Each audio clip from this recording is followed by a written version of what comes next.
Enrico Macias, l'un des artistes les plus célèbres de la musique française, a eu une carrière glorieuse, remplie d'innombrables succès et d'amour du public. Mais derrière les projecteurs et le glamour se cache une vie qui n'est pas simple. Malgré ses grandes réalisations, Enrico n'était pas sans chagrin dans la vie, surtout dans sa relation conjugale. Il a lui-même admis que son mariage, bien qu'autrefois beau et romantique, n'était pas sans défis et tragédies. Enrico et sa première femme, Suzy, ont eu un mariage passionné et engagé. Ils se sont mariés alors qu'Enrico était au sommet de sa carrière musicale, et leur relation a été bien accueillie par le public. Cependant, après une longue période ensemble, leur vie commune n'est pas sans difficulté. Enrico a admis un jour que c'était sa carrière chargée et ses voyages constants qui avaient créé un grand fossé dans leur relation. Malgré tous leurs efforts pour équilibrer travail et famille, Enrico sentait que leur relation ne pourrait pas survivre aux défis émotionnels. Cela le rendait très triste, car Enrico avait toujours voulu construire une famille heureuse. Mais la réalité était contraire à ses attentes. L'une des plus grandes tristesses du mariage d'Enrico Macias fut l'échec à maintenir l'amour dans la famille.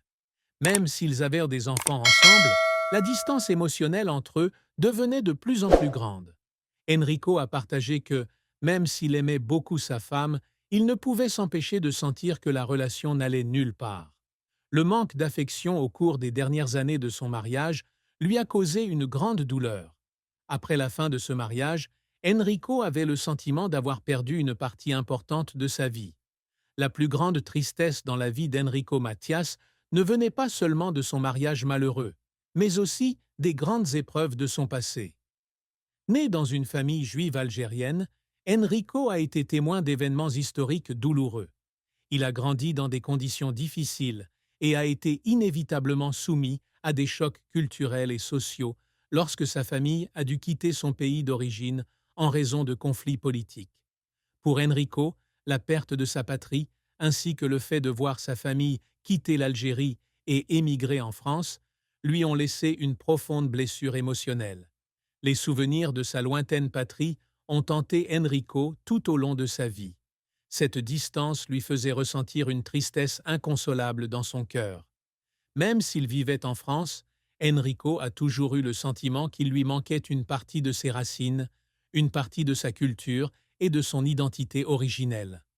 Bien que sa carrière musicale lui ait apporté beaucoup de succès, Enrico n'a jamais oublié les émotions douloureuses de ces jours-là. Les souvenirs de son séjour en Algérie, de la séparation familiale et des changements majeurs de sa vie faisaient partie intégrante de sa profonde tristesse. Enrico a déclaré « La perte n'est pas seulement une séparation matérielle, mais aussi la perte de valeurs spirituelles que nous gardons toujours dans nos cœurs. » Ce sont ces séparations qui ont fait sentir à Enrico que sa vie n'était jamais complètement paisible, mais qu'il devait toujours faire face à de profondes crises spirituelles. Enrico Macias est l'un des artistes les plus aimés et respectés de la musique française. Débutant sa carrière musicale dans les années 1960, Enrico a rapidement conquis le cœur du public grâce à son talent et son style musical unique.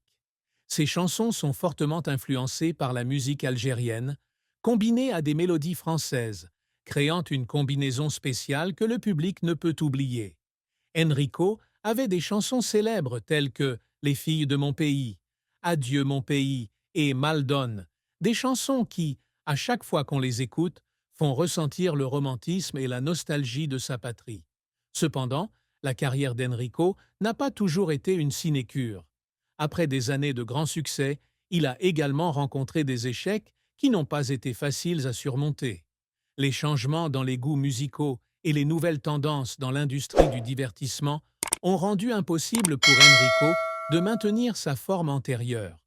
Certains de ses albums n'ont pas été aussi bien reçus que ses premiers travaux. De plus, Enrico doit faire face à une concurrence de plus en plus féroce de la part des jeunes artistes, ce qui lui donne parfois le sentiment qu'il n'a plus sa place dans la musique moderne. Ces échecs ont laissé Enrico triste et sceptique quant à ses capacités. Cependant, au lieu d'abandonner, Enrico a continué à travailler dur pour maintenir sa carrière. Il a participé à de nombreux spectacles, composé et sorti de nouveaux albums, espérant regagner l'amour du public.